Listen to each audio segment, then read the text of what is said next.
Good morning fourth class students. చూడమ్మా, ఈ రోజు కూడా లెసన్ 8 బారిస్టర్ పార్వతీశం, పదజాలం, భాషాంశాలు, సృజనాత్మకత. ఓకేనా? అందరూ టెక్స్ట్ బుక్ ఓపెన్ చేయండి అమ్మా. చూడమ్మా, పదజాలము, భాషాంశాలు, సృజనాత్మకత text book page number 78, 79, 80, 81, 82. Text book open చేయండి నాన్న. చూడమ్మా fourth class students, text book page number 78, 79, 80, 81, 82. ఓకేనా? చూడండి, ఇక్కడ పదజాలం చూడండి. ఈ పాఠంలో కొన్ని విదేశ పట్టణాల పేర్లు ఉన్నాయి, అవి రాయండి. మీకు తెలిసిన మరికొన్ని విదేశ పట్టణాల పేర్లు కూడా రాయండి. ఓకేనా? ఈ పాఠంలో ఏమేమి విదేశ పేర్లు ఉన్నాయో అవి రాసాము. మళ్ళీ మనం కూడా కొన్ని మనకు తెలిసినవి రాశాను అన్నమాట. రాసేసాను, చూడండి ఒకసారి. Colombo, Washington, Paris, Marseilles, London, New York, Japan, New Zealand. మీరు కూడా రాసేసుకోండి. ఓకేనా? నెక్స్ట్ చూడండి, చూడండి, కింది ఏకవచన పదాలకు బహువచన పదాలు రాయండి. ఇవన్నీ కూడా ఏకవచనాలు. చూడండి, ఈ పదాలన్నీ ఏకవచన పదాలు అన్నమాట. ఏక అంటే ఏంటి? ఒకటి కదా, ఒకటి ఉన్నదాన్ని ఏకవచనం అంటారు. బహు అంటే ఒకటి కంటే ఎక్కువ ఉన్న వాటిని, 2 ఉన్నా, 3 ఉన్నా, 4 ఉన్నా, ఎన్ని ఉన్నా సరే బహువచనం అంటారు అన్నమాట. మీకు ఇవన్నీ చిన్న క్లాసులోని తెలుసు కదా, సెకండ్ క్లాసు, థర్డ్ క్లాసులో తెలుసు కదా. చూడండి ఒకసారి, బహువచనాలు రాసేసుకోండి మీరు కూడా అమ్మా. మీకు తెలుసు అయినా సరే నేను ఇక్కడ రాశాను, పేజీలు మిస్ అవ్వకుండా రాయండి.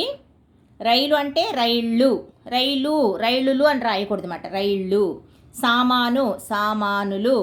విమానం, విమానాలు. వస్త్రం, వస్త్రాలు. గది, గదులు. బహుమానం, బహుమానాలు. ఇలా బహువచనాలు రాయాలన్నమాట. ఇవేమో ఏకవచనము, ఇవేమో బహువచనము. నెక్స్ట్ చూడండి, కింది తమాషా వాక్యాలను చదవండి. ఒకే హల్లును ఉపయోగించి అర్థవంతమైన వాక్యాలు రాయడం కష్టమే. రాయడం కష్టమే, అయినా అసాధ్యం కాదు. ఇలాంటివి రాయడానికి మీరు ప్రయత్నం చేయండి. నేను కొన్ని వాక్యాలు చూపిస్తాను, మళ్ళీ తర్వాత మీరు ఇంట్లో తమాషా పదాలు రాయటం, ఒక హల్లుతో ఉపయోగించి ఒక వాక్యాలు రాయటం మీరు నేర్చుకోండి. చూడండి ఎట్లా ఇచ్చాడు. కాకీక కాకికి, కాక కేకీక. అంటే కేకి అంటే నెమలి అంట. కేకి అంటే ఏంటి? నెమలి. సెకండ్ వన్ చూడండి, నాన్న నన్నేననినా, నేను నాన్న ననను. అంటే ఇదేమో కాగుడింతంతో ఇచ్చాడు, అవునా? ఒక హల్లుతోనే ఇచ్చాడు ఈ లైన్ అంతా. ఇదేమో నా కింద నా ఒత్తుతో నా గుడింతంతో కూడా ఇచ్చాడు ఇక్కడ, అవునా? ఈ లైను. థర్డ్ వన్ చూడండి, మీ మామ మా మామ, మా మామ మీ మామ, మీ మామ మీ మామే, మా మామ మా మామే. అంటే మా గుడింతంతో ఇచ్చాడు మాట ఇదంతా కూడా, అవునా? అలా ఇంకే దేంతో అయినా సరే మీకు ఒక హల్లుతో మీరు ఇంకా కొన్ని వాక్యాలు నేర్చుకోండి, తమాషా వాక్యాలు నేర్చుకోండి, సరదాగా ఉంటుంది కదా. పేజీ నెంబర్ 79 నానా. చూడండి, సృజనాత్మకత చూడండి, పేజీ నెంబర్ 79. మీరు చేసిన ఒక ప్రయాణం గురించి చూసిన ప్రదేశం గురించి దినచర్య రాయండి.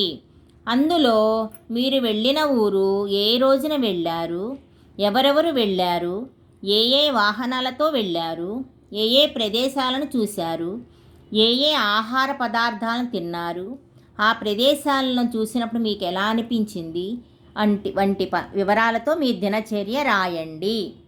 మీరు ఎక్కడికన్నా ఏదన్నా ఒక రోజు వెళ్ళే ఉంటారు కదా, ఆదివారాలు కానీ ఏదో ఒక సెలవుల్లో వెళ్ళి ఉంటారు కదా, దాని గురించి రాయండి. నేను ఇక్కడ ఒకటి రాశాను చూడండి, దినచర్య అని ఇలా పెట్టుకోండి. చూడమ్మా, దినచర్య అని పెట్టుకొని 6/12/2020, 6/12/2020 తేదీన ఆదివారం రోజున ఉదయం 6 గంటలకు విజయవాడ నుండి కారులో అమ్మ, నాన్న, చెల్లి, నేను, అత్త మామయ్య వాళ్ళ పిల్లలు అమరావతి వెళ్ళాము. అక్కడ శివాలయానికి వెళ్ళి అమరలింగేశ్వరుణ్ణి దర్శించుకొని తరువాత మ్యూజియంకు వెళ్ళాము. అక్కడ అన్నీ చూశాము. మాతో తీసుకువెళ్ళిన భోజన పదార్థాలు తిన్నాము. కనిపించిందమ్మా? మాతో తీసుకువెళ్ళిన భోజన పదార్థాలు తిన్నాము. సాయంత్రానికి ఇంటికి చేరుకున్నాము. కింద రాసే చూడండి వైట్ దాంట్లో, అందరం కలిసి వెళ్ళినందుకు ఎంతో సంతోషంగా సరదాగా ఉంది. కింద రాశాను, ఇక్కడ చెక్ చేసుకోండి. సారీ, మళ్ళీ మీరు ఇంకేమైనా రాయాలంటే కూడా రాసుకోవచ్చమ్మా. నెక్స్ట్ పేజీ చూడండి. మీరు ఒకసారి ఇంత ముందు పాఠంలో మీరు నామవాచకం తెలుసుకున్నారు, సర్వనామం గురించి తెలుసుకున్నారు, క్రియల గురించి కూడా తెలుసుకున్నారు కదా, విశేషణాల గురించి కూడా తెలుసుకున్నారు. ఇప్పుడు ఈ భాషాంశాలు చూడండి ఒకసారి. ఇంతకు ముందు పాఠంలో క్రియల గురించి తెలుసుకున్నారు కదా. క్రియాపదాలను వాక్యాలలో వాడినప్పుడు అవి 2 రకాలుగా పనిచేస్తాయి. ఒకటంట వాక్యాన్ని పూర్తి చేయటం, రెండోది ఏంటిది, వాక్యాన్ని పూర్తి చేయకపోవడం. అర్థమైందా? ఒకటేంటి, వాక్యాన్ని పూర్తి చేయటం అంట ఒక క్రియ. రెండో క్రియ ఏంటి, వాక్యాన్ని పూర్తి చేయకపోవడం. కింది ఉదాహరణలు ఇచ్చాడు చూడండి. పూర్తయిపోయిన వాక్యాన్ని ఏమంటారు, క్రియాపదాలను ఏమంటారు, క్రియావాక్యాలని సమాపక క్రియావాక్యాలు అంటారన్నమాట. పూర్తయిపోయిన వాక్యాలని. సగం పని అయిన వాక్యాన్ని ఏమంటారు, అసమాపక క్రియావాక్యాలు అంటారు. అసమాపకం అంటే ఏంటి, పూర్తి కానివి, మొత్తం పూర్తి అవ్వలేదు మాట. చూడండి, రవి ఇంటి పని చేశాడు. పూర్తి అయిపోయింది కాబట్టి ఇది సమాపక క్రియావాక్యం. పిల్లలు నడుస్తున్నారు అన్నమాట, అది సమాపక క్రియావాక్యం. లత పరీక్ష రాస్తుంది, అది కూడా రాసేసింది అన్న వస్తుంది కదా, అలాంటివి కూడా సమాపక క్రియావాక్యాలు. అసమాపక క్రియావాక్యాలు చూడండి, ఇక్కడ రవి ఇంటి పని చేసి ఇంకా ఏదో చెయ్యాలన్నమాట. ఇక్కడ ఇంకేదో పదం పెడితే కానీ పూర్తవుద్ది కాబట్టి ఇది అసమాపక క్రియ. అర్థమైందా? రవి ఇంటి పని చేసి, పిల్లలు నడుస్తూ, లత పరీక్ష రాసి, ఇలా ఉన్నాయి కదా. ఇక్కడ ఇంకొక పదం చేరితే కానీ పూర్తవుద్ది కాబట్టి ఇది అసమాపక క్రియ. సగం పని వరకే అయింది మాట. అర్థమైందా? అసమాపక క్రియావాక్యాలు ఇవి. నెక్స్ట్ చూడండి, పై వాక్యాలు చూడండి. మొదటి 3 వాక్యాలు పూర్తయ్యాయి కదా, అంటే ఈ 3 వాక్యాలు మాట. కానీ తర్వాత 3 వాక్యాలు కనిపించిందమ్మా, తర్వాత 3 వాక్యాలు పూర్తి కాలేదు. వాటిని పూర్తి చేయాలంటే మరొక పదం ఏదో రాయాలి. వాటిని ఎట్లా పూర్తి చేయవచ్చో చూడండి. అర్థమైందా? వాటిని ఎట్లా పూర్తి చేయవచ్చో చూడండి అన్నాడు మాట. ఇక్కడ 4th వన్ చూడండి, ఇక్కడ ఇచ్చాడు చూడండి. ఈ వాక్యాలకి ఒక పదం కలిపాడు. ఇక్కడ వాక్యాలు ఒకసారి చూడండి. 4th వన్ చూడండి. రవి ఇంటి పని చేసి నిద్రపోయాడు. రవి ఇంటి పని చేసి అంటే అసమాపక క్రియ వచ్చింది ఇక్కడ దాకా. నిద్రపోయాడంటే సమాపక క్రియ వచ్చింది మాట. పని చేశాడు, నిద్రపోతున్నాడు మాట. పిల్లలు నడుస్తూ మాట్లాడుతున్నారు. పిల్లలు నడుస్తున్నారని ఇచ్చాడు కదా, ఇక్కడ పిల్లలు నడుస్తూ అన్నాడు కదా, ఏం చేస్తున్నారు తెలియదు కదా, అందుకే నడుస్తూ మాట్లాడుతున్నారు, అది సమాపక క్రియ అయిపోయింది మాట. చూడండి 6th వన్. లత పరీక్ష రాసి వస్తుంది. లత పరీక్ష రాసి అనుంది కదా, ఇక్కడ ఏం చేశాడు, ఇంకో పదం చేర్చాడు కదా, లత పరీక్ష రాసి వస్తుంది. ఇది కూడా సమాపక క్రియ. ఈ అసమాపక క్రియల్ని ఇక్కడ సమాపక క్రియలుగా రాసుకున్నారు. చూడండి, ఇక్కడ పేరా చూడండి ఒకసారి. ఇప్పుడు ఈ వాక్యాలు పూర్తయిన వాక్యాలే కదా, దీన్ని బట్టి మనం కింది విషయాలు తెలుసుకుంటాం. చూడండి, చేశాడు, నడుస్తున్నారు, రాస్తుంది, నిద్రపోయాడు, మాట్లాడుతున్నారు, వస్తుంది. ఇవి వాక్యాన్ని పూర్తి చేయగలవు. పూర్తి చేయగలవు కనుక ఇవి సమాపక క్రియలు. అందుకని ఇవేంటివి, పులి స్టాపులు అన్నీ, నడుస్తున్నారు, రాస్తుంది, ఇవన్నీ కూడా ఏంటి, చివరి పదాలు అయిపోయినాక పులి స్టాప్ పెడతాం చూసారు, అది సమాపక క్రియ అయిపోయింది. అది ఆ వాక్యం పూర్తి అయిపోయినవి కదా, అలాంటివన్నీ కూడా సమాపక క్రియలు అంటారు. చూడండి ఇక్కడ ఇంకో వాక్యాలు ఇచ్చాడు. చేసి, నడుస్తూ, రాసి. ఇవి వాక్యాన్ని పూర్తి చేయలేవు కనుక ఇవి అసమాపక క్రియలు. ఇవి వాక్యాన్ని పూర్తి చేయలేవు కనుక ఇవి అసమాపక క్రియలు. అర్థమైంది కదా? సమాపక క్రియలంటే అసమాపక క్రియలంటే. నెక్స్ట్ చూడండి, ముందు పాఠాలలో సమాపక అసమాపక క్రియాపదాల వాక్యాలను గుర్తించండి అన్నాడు కదా. నేను రాసే చూడండి, అంతకుముందు మనం చెప్పుకున్న లెసన్లో వాటిల్లోంచి కొన్ని తీసి నేను ఇక్కడ రాశాను. మీరు కూడా రాయండి. ఇంకా మీకు ఏమన్నా వస్తాయి చూసుకొని మళ్ళీ మీరు వేరే కూడా రాసుకోవచ్చు అన్నమాట. ఒకసారి చూడండి నాన్న, సమాపక క్రియ ఏమి రాశానో చూడండి ఒకసారి. గోపాల్ పట్టణానికి వెళ్ళాడు. మొత్తం పూర్తయిపోయింది కదా వాక్యము, అందుకనే సమాపక క్రియ వాక్యం ఇది. రాము తోటకు చేరుకున్నాడు, తోటకు వెళ్ళిపోయాడు. ఇది కూడా సమాపక క్రియ వాక్యం. అత్తమ్మ పెద్ద ముగ్గు వేసింది.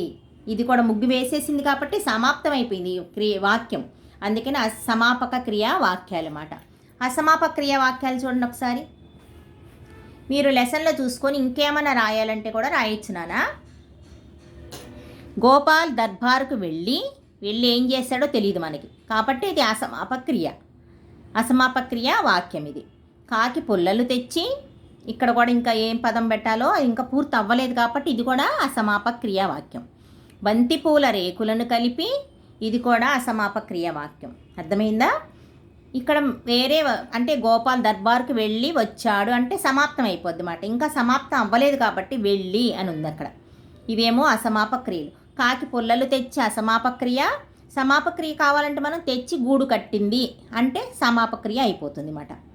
బంతిపూల రేకులు కలిపి తల మీద వేశారు. భోగి పళ్ళ పేరంటం, పిల్లలకి భోగి పళ్ళు పోశారు అని చెప్పేది మొత్తం కలిపితే అది సమాప్తమైంది. కానీ ఇక్కడ కలపకుండా గోపాల్ దర్బార్కి వెళ్ళి కాకి పుల్లలు తెచ్చి బంతిపూల రేకులను కలిపి ఇక్కడ సగం సగం పనులు అయినాయి కాబట్టి ఇవి అసమాపక క్రియల కింద వస్తుంది అన్నమాట. అర్థమైంది కదా? సమాప్త క్రియ అంటే వాక్యాన్ని పూర్తి చేయడం. అసమాపక క్రియ అంటే వాక్యాన్ని సగంలోనే వదలడం అన్నమాట. ఓకేనా? నెక్స్ట్ పేజీ చూడండి అమ్మా. Page number 81. పేజీ నెంబర్ 81 చూడండి ఒకసారి. ఈ మాసపు పాట, ఏరువాక పాట. చూడండి ఇక్కడ మంచి పల్లె వాతావరణం ఎంత బాగుందో చూడండి. పొలాల్లో నాట్లు వేస్తున్నారు, అవునా? ఎడ్ల బండి దున్నుతున్నారు, పిల్లలు ఇక్కడేమో ఆడుకుంటున్నారు. నెక్స్ట్ నెమళ్ళు ఉన్నాయి ఇక్కడ చూడండి. ఇవన్నీ మనం ఒక పాటగా పాడుకుందాము. అందరు బాగా నేర్చుకోవాలి ఈ పాట. ఇది జానపద గీతం అన్నమాట. దీన్ని రచించిన ఎవరు తెలుసా? దీని కవి పరిచయం చూడండి ఒకసారి. ఇక్కడ కవి పరిచయం ఈయనమాట. ఈయన పేరు బిరుదురాజు రామరాజు. ఈయన పేరేంటి? బిరుదురాజు రామరాజు. ఈయన ఎప్పుడు పుట్టాడు? 16/4/1925లో పుట్టారన్నమాట. 16/4/1925న జన్మించారు. చూడండి, ఈయన వరంగల్ దగ్గర దేవనూరు గ్రామంలో జన్మించారు. తెలుగు జానపద గేయ సాహిత్యంపై మొట్టమొదట పరిశోధన చేశారు. వీరి రచనలు తెలుగు జానపద రామాయణం, తెలుగు సాహిత్యోద్ధారకులు మొదలైనవి. అర్థమైందా? ఈయన రాసిన జానపద గేయం ఇప్పుడు మనం నేర్చుకుందాం. చూడమ్మా, పేజీ నెంబర్ 81. ఏరువాకొచ్చింది ఏరువాకమ్మ, నల్లన్ని మబ్బులు నల్దిక్కుల పారి. ఏరువాకొచ్చింది ఏరువాకమ్మ, నల్లన్ని మబ్బులు నల్దిక్కుల పారి. ఏరువాకొచ్చింది ఏరువాకమ్మ, నల్లన్ని మబ్బులు నల్దిక్కుల పారి. ఎర్రన్ని మెరుపులు ఎగిరించాయి, ఎత్తైన కొండలు ఎతకరించాయి. ఎర్రన్ని మబ్బులు ఎగిరించాయి, ఎత్తైన కొండలు ఎతకరించాయి. పరిగెత్తి కోకిలా పాట పాడింది, నెమలమ్మ మైమరచి నాట్యమాడింది.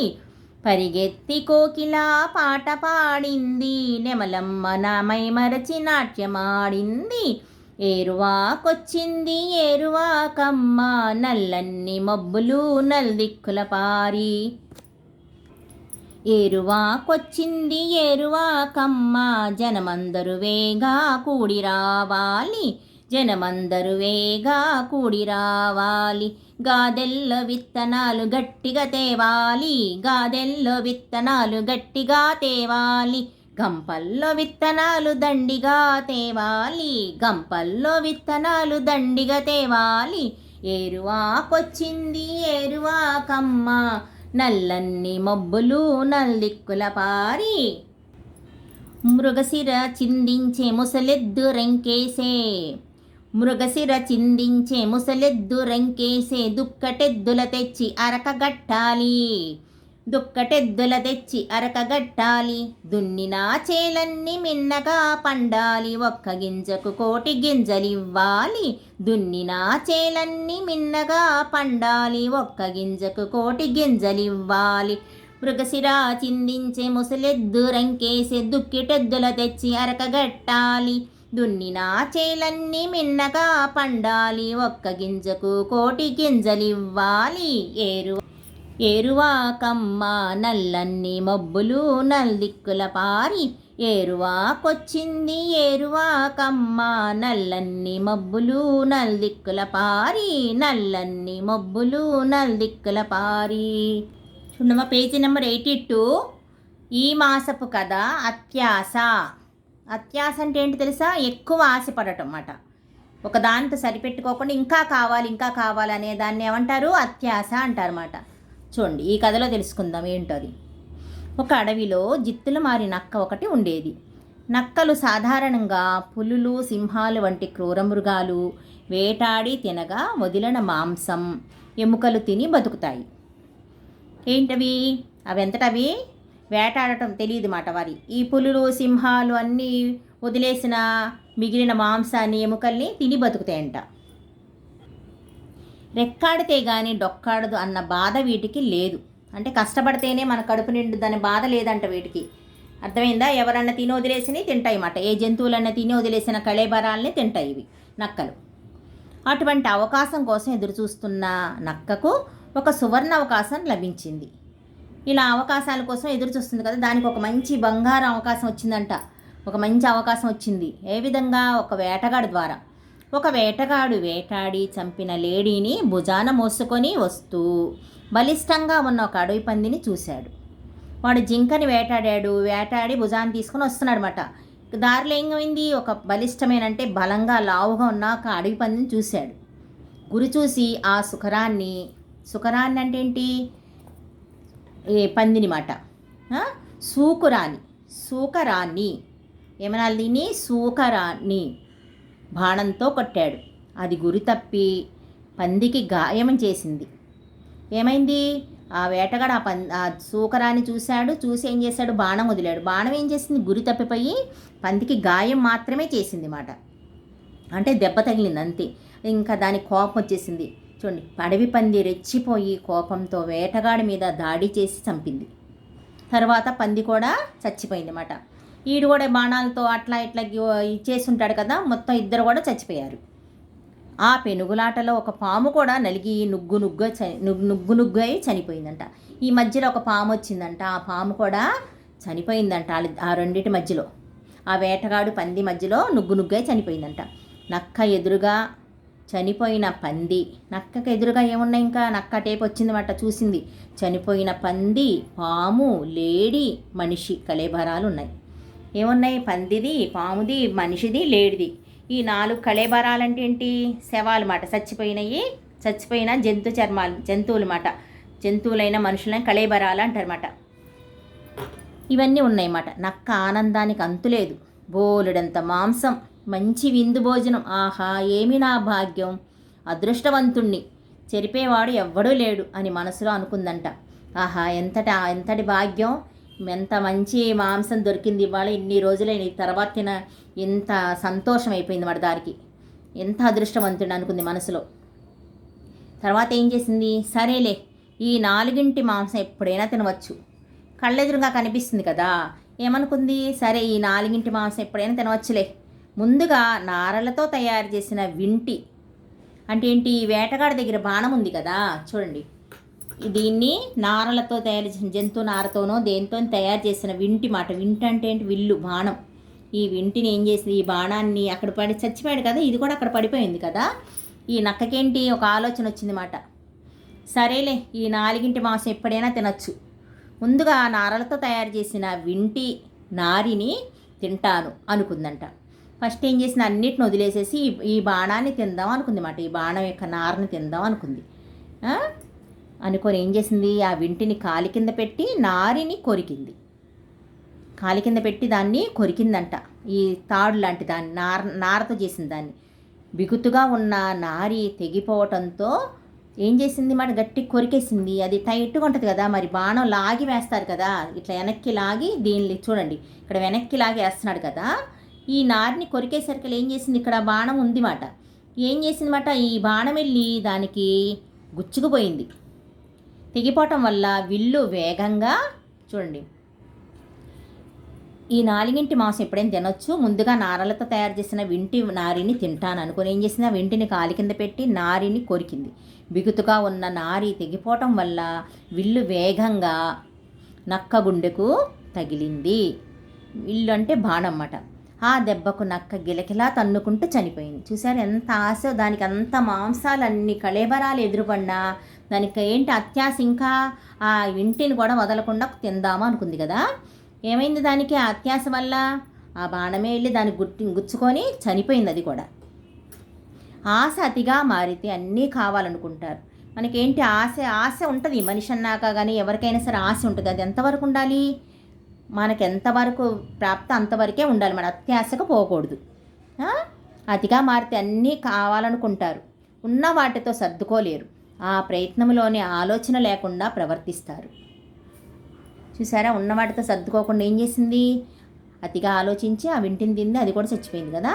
ప్రవర్తిస్తారు, దానితో ప్రమాదం కొని తెచ్చుకుంటారు అనటానికి ఈ అత్యాశ కథ ఒక ఉదాహరణ. అవునా? ఈ వేటగాడు కూడా ఏంటి? జింకతో సరిపెట్టుకోలేదు. జింకతో సరిపెట్టుకోకుండా అడవి పంది కోసం పాకులాడాడు కదా. ఈ అడవి పంది గురి తప్పి ఏం చేసింది? అతన్ని మీద పడి చంపేసింది. 2 చచ్చిపోయారు. ఇవన్నీ కళేబరాలు చూసి నక్క కూడా ఏం చేసింది? ఇంకా అత్యాశతో ఈ వింటిని కూడా తిందాం అనుకుంది. ఆ వింటిని కొరికేసరికల్లా బాణం గుచ్చుకొని అది కూడా చచ్చిపోయిందన్నమాట. 2 అత్యాశల వల్ల ఎన్ని ప్రాణాలు పోయినాయి చూసారా. ఈ కథ ఏంటి? అత్యాశ కథ ఒక ఉదాహరణ మాట. మనకి ఉన్న దాంట్లోనే సర్దుకోవాలి. అర్థమైందా? నెక్స్ట్ చూడండి అమ్మా, చూడండి ఒకసారి. నెక్స్ట్ వీడియోలో మనం కొత్త లెసన్ చెప్పుకోవాలి. ఓకేనా? ఇప్పుడు ఈ టెక్స్ట్ బుక్లో ఇంతవరకు అయిపోయింది కదా. నెక్స్ట్ మీరు మా టెక్స్ట్ బుక్లో కంప్లీట్ అయిపోయినాయి లెసన్లు, గ్రామరు 8th వరకు. ఇప్పుడు వర్క్ బుక్లో 8th లెసను పేజీ నెంబర్ 86 చూడండి ఒకసారి. వర్క్ బుక్లో 4 క్వశ్చన్ అండ్ ఆన్సర్స్ ఉన్నాయన్నమాట. ఈ 4 క్వశ్చన్ అండ్ ఆన్సర్స్ నేను రాశాను, ఒకసారి చదివి వినిపిస్తాను, మీరు కూడా రాసేసుకొని చదువుకోవాలి. ఫస్ట్ చూడండి, పార్వతీశం ఇంగ్లాండ్ వెళ్ళాలని ఎందుకు నిశ్చయించుకున్నాడు? జవాబు చూడండి, పార్వతీశం 5వ ఫారం వరకు చదువుకున్నాడు. స్నేహితుని సలహా మేరకు ఇంగ్లాండ్ వెళ్ళి బారిస్టర్ చదువుకోవాలని నిశ్చయించుకున్నాడు. ఓకేనా? దీని ఆన్సర్ ఇది మాట. సెకండ్ వన్ చూడండి, మార్సేల్స్ హోటల్లో పార్వతీశం ఎందుకు గాబరా పడ్డాడు? ఓకే, గాబరా పడిపోయాడు. ఎందుకు పడ్డాడు? ఆ చిన్న గదిలోకి తీసుకెళ్తున్నారని చెప్పేసి గాబరా పడ్డాడు. ఒకసారి చూడండి, ఇక్కడ రాశాను. మార్సెల్స్ హోటల్ బంట్రోతు పార్వతీశం సామాను చిన్న గదిలో పెట్టాడు. నేను ఇంత చిన్న గదిలో ఉండను, వేరొక హోటల్కి నేను ఇంత చిన్న గదిలో ఉండను, వేరొక హోటల్కి వెళతానంటాడు. ఉండను అనేది కనిపించిందా మీకు ఇక్కడ? ఓకే, ఉండను, వేరొక హోటల్కి వెళతాను అన్నాడు పార్వతీశం. వెళతాను అన్నాడు పార్వతీశం. బంట్రోతు పార్వతీశాన్ని చేయి పట్టి లాగి గది తలుపులు వేశాడు. ఏం చేశాడు? ఇంకా పార్వతీశం ఏమంటున్నాడు? నేను ఆ చిన్న గదిలో ఉండను అని చెప్పాడు కదా. అంటే ఇంకా బంట్రోతు ఏం చేశామట? ఈయన ఇట్టేటట్లేడని చెప్పి ఏం చేశాడనమాట? పార్వతీశాన్ని చేయి పట్టి లాగి గది తలుపు వేశాడంట. అది అంతరిక్ష మార్గంలోనికి ఎగిరిపోయినట్లు అనిపించింది. అది కనిపించింది కదా మీకు? అది చూడండి, అంతరిక్ష మార్గంలోనికి ఎగిరిపోయినట్లు అనిపించింది. అది లిఫ్ట్ అని తెలియక గాబరా పడ్డాడు. అంతే కదా మరి, అది ఒక పైకి ఎగిరిపోయినట్టు అనిపించింది. పైకి వెళ్తుంది కదా మరి లిఫ్ట్, బటన్స్ నొక్కినప్పుడు ఏమనిపించిందంటే ఈయనకి అంతరిక్ష మార్గంలోకి వెళ్ళిపోయినట్టు అనిపించిందంట. తర్వాత గది తలుపులు తీసి బయటకు వచ్చేసరికల్లా అది లిఫ్ట్ అని అది తెలియదంట. అప్పుడు ఆయనకి అది లిఫ్ట్ అని తెలియక గాబరా పడ్డాడు. చిన్న గది ఇచ్చారు నాకని గాబరా పడ్డాడు అనమాట.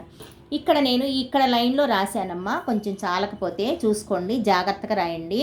అంతా కనిపించింది కదా నాన్న, చూడండి ఇదంతా కనిపించిందా, ఇట్లా చూడండి, ఇట్లా చూసుకొని కనిపించింది కదా. ఓకే, థర్డ్ వన్ చూడండి. ప్రయాణం కొరకు పార్వతీశం కొన్న వస్తువులు ఏమిటి? ప్రయాణం కొరకు ఏమేం కొన్నాడు పార్వతీశం?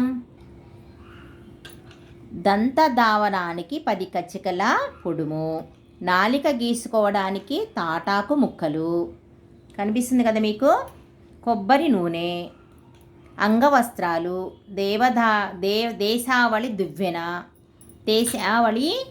అంటే చెక్క దువ్వెన అన్నమాట, చాదు, మరచెంబు, గోధుమ పిండి, నెయ్యి, కిరసనాయిలు, స్టవ్వు, అట్ల పెనము, బొంత, మడత మంచం, తుంగచాప, శాలువ మొదలైన వస్తువులు కొన్నాడు. కనిపించింది కదా థర్డ్ వన్ మొత్తం అట. ఏమేం కొన్నాడో అవన్నీ రాసుకోవాలి. నెక్స్ట్ చూడండి, ఫోర్త్ వన్ చూడండి. ప్రతిరోజు మీరు బడికి వస్తారు కదా, ఏమేమి తెచ్చుకుంటారు? ప్రతిరోజు మేము బడికి లంచ్ బాక్స్, వాటర్ బాటిల్ తెచ్చుకుంటాము. ఒక్కొక్కసారి తినుబండారాలు, పండ్లు కూడా తెచ్చుకుంటాము. ఈ 4 క్వశ్చన్లు చదవటం, రాయటం నేర్చుకోండి అమ్మా. చక్కగా నీట్గా రాసుకోండి. ఏమన్నా మిస్టేక్స్ ఏమైనా గబుక్కుని ఉంటే మీరు మళ్ళీ చూసుకొని రాసుకోండి. మిస్టేక్స్ ఉండవు, పొరపాటున ఒకవేళ జరిగితే. ఓకేనా? నెక్స్ట్ వీడియోలో మనం కొత్త లెసన్ చెప్పుకుందాం. బాయ్ నాన్న.